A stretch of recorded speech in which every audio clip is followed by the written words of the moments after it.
Hey everybody, welcome back to Mike's Wooden Things and Stuff. We're going to do a Mike's Maker moment today. It's where I just give you a little tip or a trick or something that I do in the shop that helps me out, that might help you out. And I was replacing the blade on my bandsaw because I'm doing my shop once over that I do a couple of 3 times a year, where I go through everything and hone everything up and make sure that stuff's sharp and clean and blow the sawdust out and etc. etc. I'll put a link to my how I clean my shop video if you're interested in that. It'll be up in one of the corners there. But while I was doing that, I realized I've never talked about bandsaw setup. So I just put a new 1/2-inch blade on the wheel. We're gonna talk about tension, where the bearings go in relation to the blade, where the blade sits on the tire, in order for you to get nice, clean, consistent cuts and be able to track a line well on the bandsaw. So let's get into it. We'll start at the start, which is I just put the blade on and I hit this lever to make it so it doesn't fall off. Now we're going to start with where the blade needs to ride on the saw wheel. All right, I'm going to move you around a little bit so we get a better angle at this. So right now, I've got all of my bearings fully released and fully retracted, so we can have a good adjustment on where this bandsaw blade is going to sit on this tire. If you can see that blade is pretty much centered on the wheel. There's about as much yellow behind as there is in front, but that is not correct. What we need to do is we need to get the gullets, the lowest point in those teeth, essentially where the teeth meet the rest of the blade. That is what needs to be in the center of the wheel. So I got this little window here where I can do it from the side.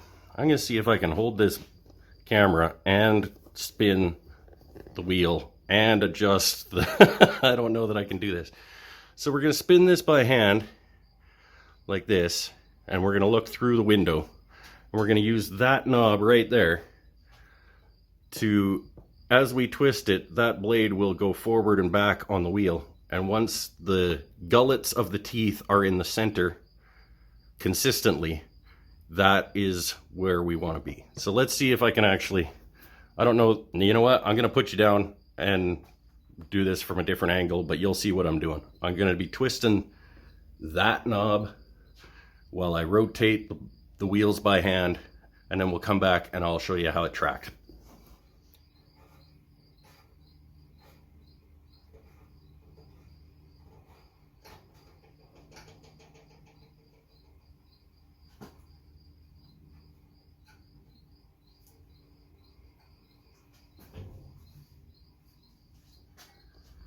So hopefully you can see the difference. Now there's just a little sliver of yellow behind the blade, but the gullets of the teeth are in approximately the center of the blade. That is where you want your blade to be located on the tire. And now once that's there, now we can start setting bearings so that they are in the right place in relation to the blade, because obviously if you put a 1/4-inch blade on this saw, those bearings are going to need to be in a different place because that blade is smaller.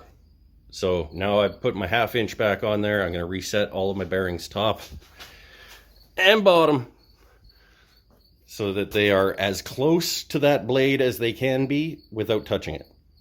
I'll show you how we're going to do that. So one of the great features about the Rikon 10326 is the toolless bearing wheels. They just sort of lock and unlock like this. And so what we're going to do, now that it's completely released, we're just going to get it, basically we're going to touch the blade with it, and then we're going to back it off as little as we possibly can and tighten it. Ooh. It's a little finicky, but tighten it down. And essentially, while the blade is running like this, it's not touching it, but it doesn't take too much side pressure to make that bearing turn.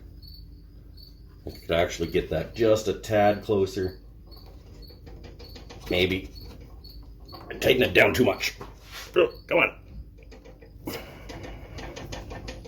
There we go. We can get that a little bit closer. So when the blade is spinning, it's not touching, but just a little bit of side pressure gets it to touch.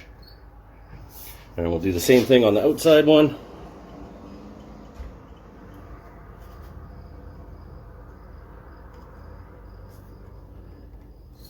So while the blade's spinning, it's not touching, but just a little bit of side pressure makes it touch. Okay, and then we'll do the same thing with the back.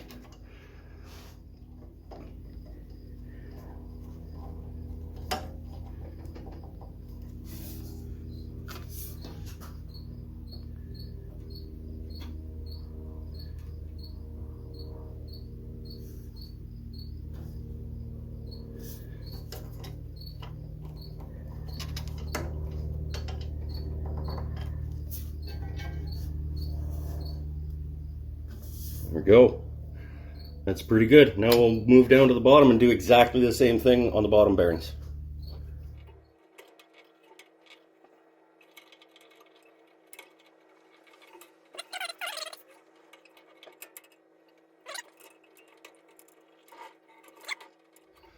So we got the bearings set. We got the blade on the tire where it's supposed to be. We can close all this up. And we can set the tension and we're good to get cutting. So basically there is a little gauge on most bandsaws. I don't necessarily trust this gauge. It's a decent place to sort of get a general idea. But how I set the tension and how everybody, if you're following this, you're just gonna have to get a feel for it. Because what we're gonna do is we're gonna raise the guard out of the way so we've got, say, 6 to 8 inches of blade exposed so that the bearings aren't interrupting what we're trying to do here. And what we're going to do is we're just going to do a sideways push on the blade. This is how, like, it's going to be impossible for me to explain, but I'm going to push like as if I am trying to push on an apple without bruising the apple, but hard enough that I can feel how soft the apple is, if that makes sense.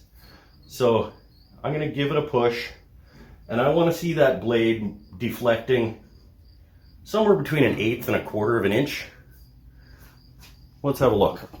See if I can get you guys in here. So that's pretty straight on. I'm going to just push this blade sideways and try to get somewhere between 1/8 and 1/4. That's a little bit tight. So I'm going to loosen it off using the knob at the top. I'm going to loosen it off just a tad. There we go. Now we're at about, we're moving that about 3/16 with about this much pressure. And that's about where I want my tension to be on a 1/2 inch blade. And for reference, let's look at where the gauge says that it is. That gauge says that that's the right tension for a 5/8 inch blade. And that is a 1/2 inch blade. So in terms of accuracy on those gauges, that's not that bad. It says that that's enough tension for a 5/8 blade, and I got a 1/2 inch blade, which is 1/8 less than that. So I think I'm going to start there, and if I start to get, oh, see, look at this. I got that bearing rubbing again now. So now I got to go back in and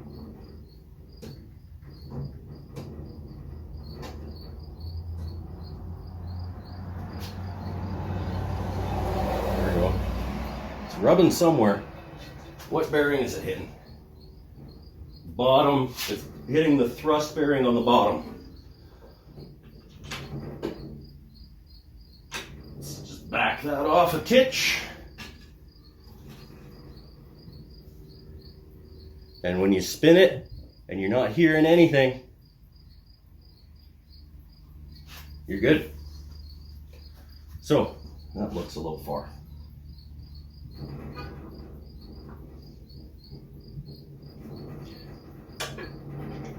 I tightened that up too much again.